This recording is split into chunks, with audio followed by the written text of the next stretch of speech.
লোকবাদ্যসমূহ হৈছে অসমীয়াৰ মান, অসমীয়াৰ স্বাভিমান। অসমীয়া জনজীৱনৰ এখন ছবি যদি আমি ফুটাই তুলিব বিচাৰোঁ, তেনেহ'লে আমি লোকবাদ্যসমূহৰে কাষ চাপিব লাগিব। সঁচা অৰ্থত অসমৰ মাটি পানীৰ গোন্ধ প্ৰতিফলিত কৰে থলুৱা লোকবাদ্যসমূহে।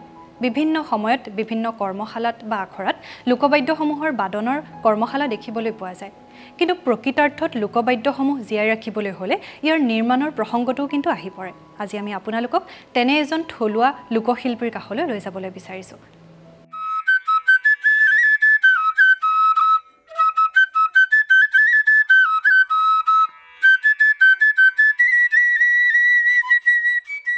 লোকবাদ্যসমূহ অসমীয়াৰ প্ৰাণ।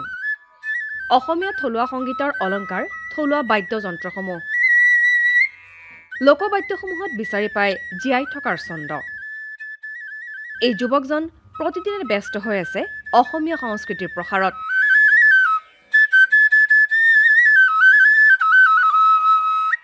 অসমৰ লুপ্তপ্ৰায় লোকবাদ্যই প্ৰাণ পাই উঠিছে ঢকুৱাখানাৰ এই যুৱশিল্পীৰ হাতৰ পৰশত।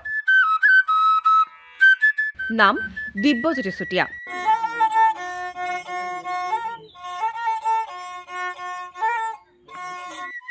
যুৱকজনৰ ঘৰ ঢকুৱাখানাৰ মৰনৈ বেবেজীয়াত।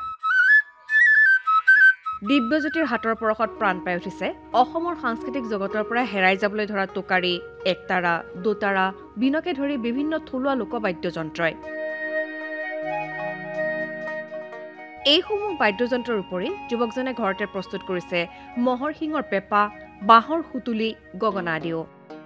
এগৰাকী বাঁহী বাদক হিচাপেও ঢকুৱাখানাত সুনাম অৰ্জন কৰা দিব্যজ্যোতিয়ে কেৱল লোকবাদ্য প্ৰস্তুত কৰাই নহয়, সুন্দৰকৈ পৰিৱেশনো কৰিব পাৰে এইসমূহ লোকবাদ্য। হয়, প্ৰথম কথা হ'ল কি, মোৰ এইবোৰ ভাল লাগে। সৰুৰ পৰাই মই অসমীয়া যিমান থলুৱা বাদ্যবোৰ দেখিছোঁ, কাৰোবাৰ ওচৰত দেখোঁ পেঁপা, মোৰ একদম মন যায় এইবোৰ বনাবলৈ, বজাবলৈ। গতিকে এইবোৰ মই এতিয়া বৰ্তমান বনাবলৈ চেষ্টা কৰিছোঁ, বজাবলৈ চেষ্টা কৰিছোঁ। আৰু বাঁহীটো মোৰ খুবেই প্ৰিয়। গতিকে এইবোৰ বনাবলৈ চেষ্টা কৰিছোঁ আৰু বজাবলৈ চেষ্টা কৰিছোঁ। এইসমূহ চহকী লোকবাদ্য জীয়াই ৰখা তথা সংৰক্ষণ কৰাত শিল্পী দিব্যজ্যোতিয়ে যিদৰে অৱদান আগবঢ়াইছে, সেইদৰেই লোকবাদ্য যন্ত্ৰৰ জৰিয়তেই তেওঁ স্বাৱলম্বনৰ পথো বিচাৰি লৈছে। দিব্যজ্যোতিৰ এই সুৰীয়া যাত্ৰা অব্যাহত থাকক, এয়াই কামনা।